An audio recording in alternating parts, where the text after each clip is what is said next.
Lionel স্কালোনির নতুন চমক। বিশ্বকাপের মঞ্চে আবারও শিরোপা ধরে রাখার লড়াইয়ে নামছে আর্জেন্টিনা। আর সেই মিশনে দল গঠনে অভিজ্ঞতা এবং তরুণদের মিশ্রণ করেছেন কোচ লিওনেল স্ক্যালোনি।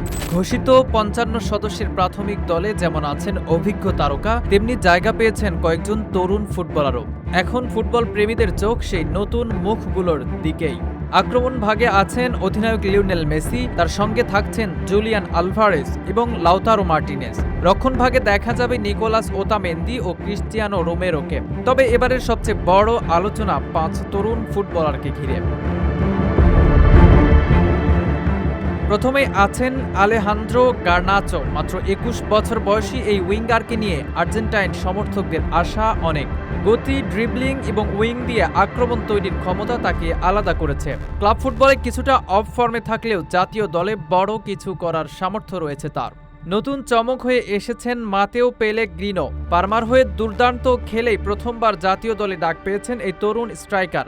লম্বা গড়ন, দারুণ হেডিং এবং বক্সের ভেতরে সঠিক জায়গায় থাকার দক্ষতা তাকে করেছে বিশেষ একজন ফুটবলার। আরেক আলোচিত নাম জিয়ানলুকা পেস্তিয়ানি।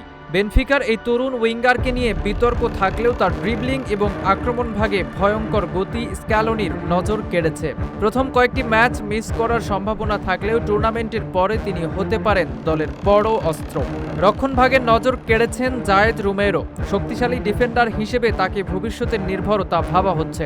আর ইনজুরি থেকে ফেরার লড়াইয়ে থাকা জোয়াকিন পানিচেলিকেও নজরে রেখেছেন স্ক্যালোনি। ভবিষ্যতে তিনি হতে পারেন আর্জেন্টিনার আক্রমণ ভাগের বড় ভরসা।